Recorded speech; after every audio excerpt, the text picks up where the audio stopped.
Assalamualaikum warahmatullahi wabarakatuh. Alhamdulillahirabbil alamin. Wal aqibatu lil muttaqin. Wala udwana illa 'alal zalimin. Asyhadu an la ilaha illallah wahdahu la syarikalah.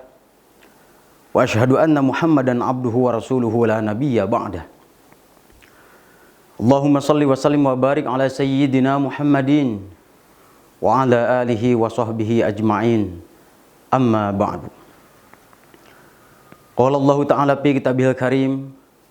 A'udzu billahi minasyaitonir rajim. Bismillahirrahmanirrahim. Inna Ibrahim kana ummatan qanitan lillahi hanifa wa lam yakun minal musyrikin. Shadaqallahul azim.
Masyarakatnya, bergaul dengan lingkungannya, banyak sekali ia lihat masyarakatnya, pengikut Raja Namrud itu, mereka menyembah berhala-berhala, patung-patung yang ia buat.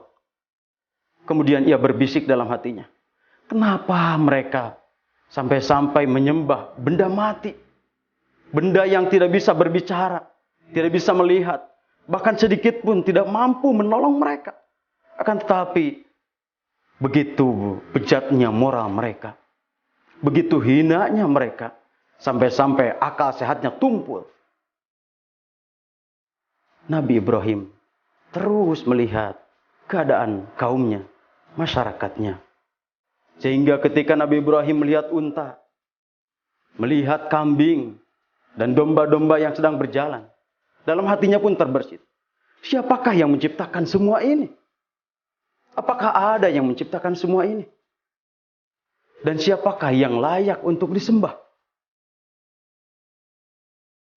Dengan akalnya yang bersih dan jernih, Nabi Ibrahim akhirnya bisa mengatakan bahwa Tuhan adalah yang menciptakan langit dan bumi.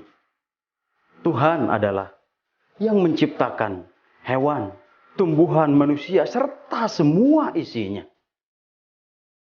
Kemudian beranjak dewasa, Nabi Ibrahim diizinkan oleh kedua orang tuanya untuk bergaul, bahkan berdakwah, mengajak kepada kaumnya.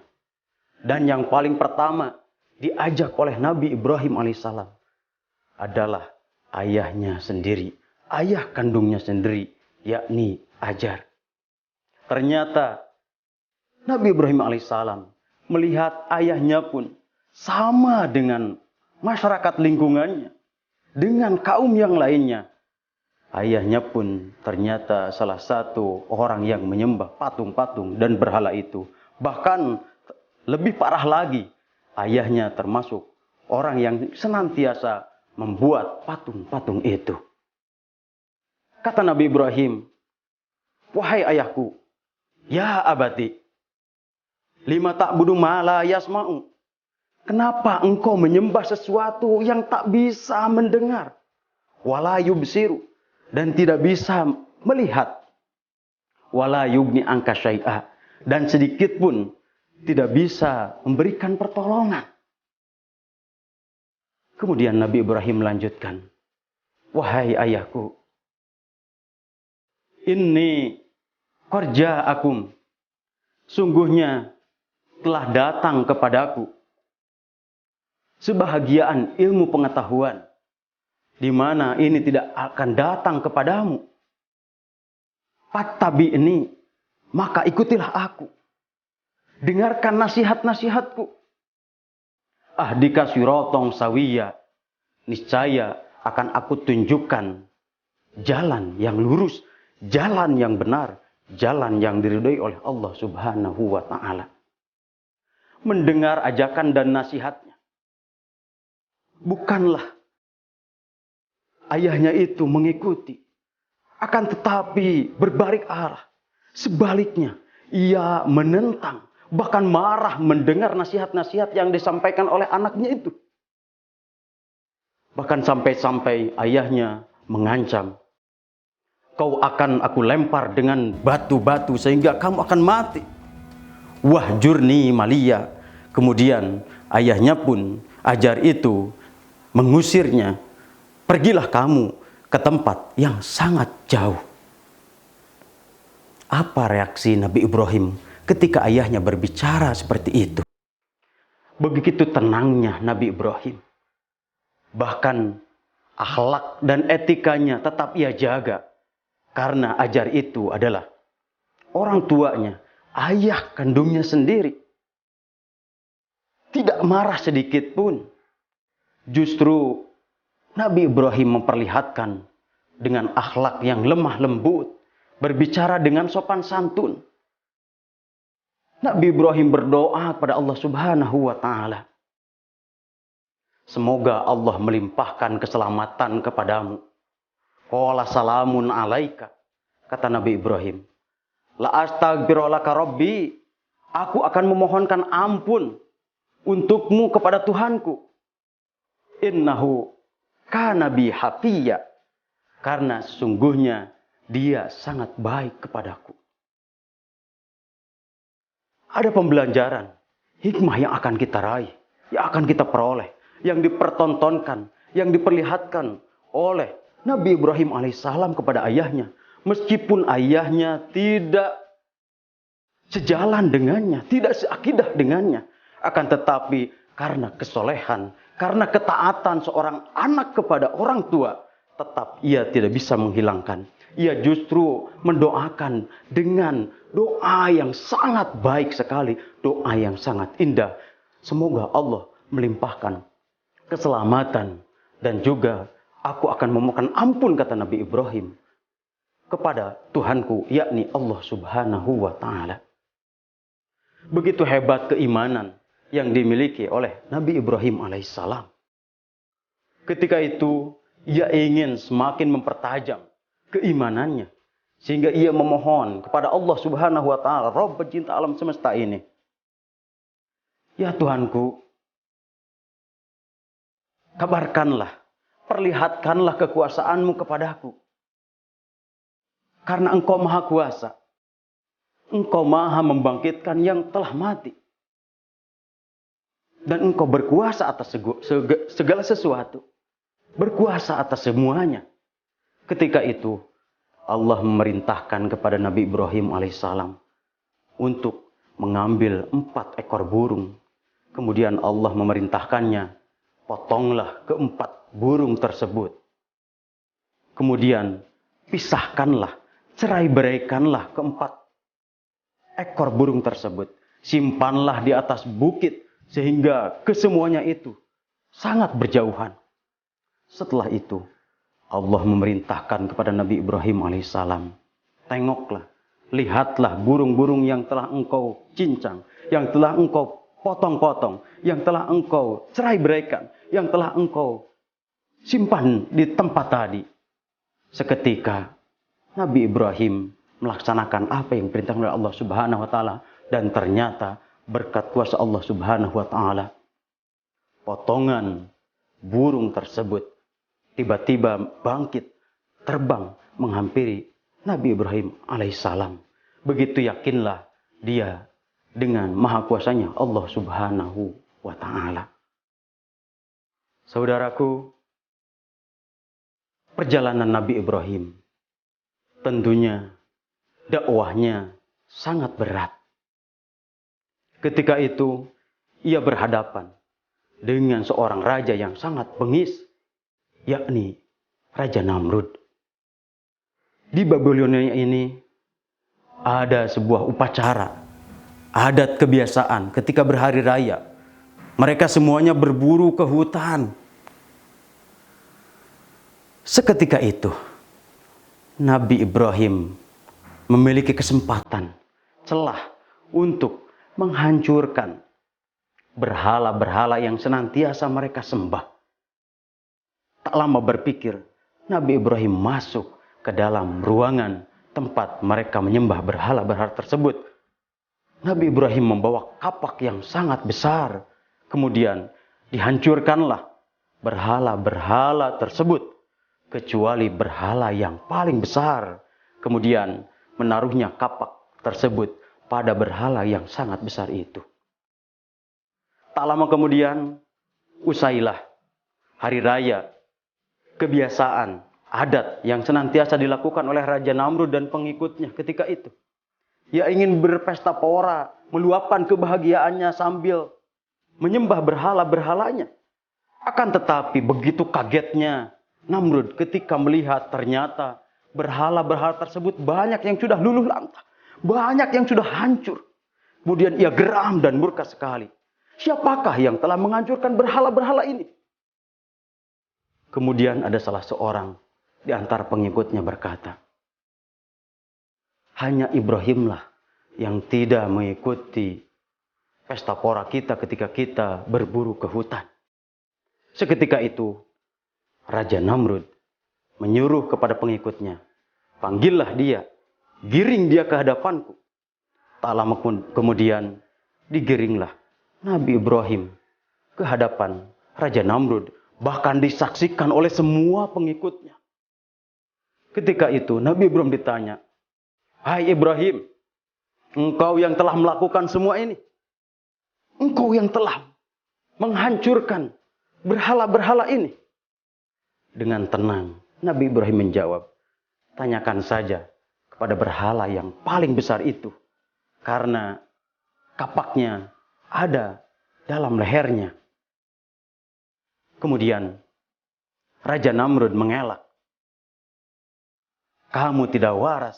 Bagaimana? Ini kan tidak bisa berbicara." Disinilah kesempatan masuk. Nabi Ibrahim berbicara. "Kamu yang tidak memiliki akal sehat. Sudah jelas berhala-berhala ini tidak bisa berbicara. Tidak bisa melihat. Akan tetapi kenapa kalian sembah? Kenapa kalian agung-agungkan?" Raja Namrud seketika terbungkam. Bingung apa yang harus ia sampaikan. Yang harus ia ucapkan. Akan tetapi karena egonya yang sangat tinggi, ia akhirnya mencari celah-celah lain untuk menjatuhkan Nabi Ibrahim alaihissalam. Secara akal ia kalah, akan tetapi secara fisik ia mampu. Kemudian ia menyuruh kepada pengikutnya Raja Namrud ini, "Wahai para pengikutku, tangkap Nabi Ibrahim ini. Ikat erat-erat. Siapkan hari ini juga. Kumpulkan kayu bakar." Berkumpullah semua kayu bakar. Masukkan Ibrahim ini ke tengah-tengah kayu tersebut. Kemudian bakarlah. Terjadilah pembakaran Nabi Ibrahim alaihissalam. Api begitu menggunung besar. Dalam akal dan pandangan Raja Namrud beserta pengikutnya, tentu Nabi Ibrahim akan hangus. Nabi Ibrahim sebentar lagi akan menjadi abu. Akan tetapi dengan kuasa Allah Subhanahu wa taala, bahkan ketika Nabi Ibrahim alaihissalam dimasukkan ke dalam api yang sangat besar itu, Nabi Ibrahim berdoa dalam hatinya, "Hasbunallah wa ni'mal wakil, ni'mal maula wa ni'man nasir." Cukuplah Allah sebagai pelindung kami, karena Allah adalah sebaik-baik pelindung. Ternyata doa Nabi Ibrahim didengar oleh Allah Subhanahu wa taala, sehingga dalam firman-Nya yang seharusnya Nabi Ibrahim itu hangus bahkan menjadi abu, ternyata ketika api itu padam, Nabi Ibrahim tetap segar. Hanya ikatnya lah yang terbakar oleh api tersebut. Mereka kaget. Semua pengikut Raja Namrud kaget. Bahkan tidak sedikit yang beriman, percaya dengan kerasulan, dengan kemukjizatan yang dimiliki oleh Nabi Ibrahim alaihissalam. Akan tetapi ketakutan mereka semakin tinggi, semakin jauh. Karena di hadapan ada seorang raja yang sangat bengis, sehingga mereka enggan untuk menampakkan kepercayaan, keimanan mereka pada Nabi Ibrahim alaihissalam. Api yang seharusnya panas, karena Allah yang berkuasa, Allah yang menciptakan api, Allah yang menciptakan Nabi Ibrahim. Ketika Allah berfirman, "Jadilah wahai api dingin, wasalaman," kata Allah, dan menjadi keselamatanlah ala Ibrahim, bagi Ibrahim. Ibrahim yang dalam akal kita tentu akan mati, akan meninggal. Justru ternyata tak sedikit pun badannya tersentuh oleh api tersebut. Inilah salah satu keimanan yang harus kita percayai, yang harus kita miliki, bahwa segala sesuatu bagi Allah itu sangat mudah. Sangat mudah, sangat-sangat mudah sekali. Ketika Allah berkehendak, seperti hanya yang diperlihatkan kepada Nabi Ibrahim, yang terjadi kepada Nabi Ibrahim, api. Tapi Allah yang berkuasa segalanya, sifat api pun menjadi dingin. Ini adalah salah satu bukti kekuasaan Allah Subhanahu wa taala. Semoga dengan menyimak, menguraikan dan mendengarkan uraian singkat kisah Nabi Ibrahim ini, semakin menambah keimanan, keyakinan kepada Allah Subhanahu wa taala. Sehebat apapun, sebesar apapun tantangan ujian yang Allah berikan, manakala kita yakin di balik semua itu akan ada hikmah, akan ada kekuatan gaib yang Allah perlihatkan, maka bagi Allah sangat mudah. Semoga menginspirasi. Sekian dan demikian. Wallahul muwaffiq ila aqwamit thoriq. Assalamualaikum warahmatullahi wabarakatuh.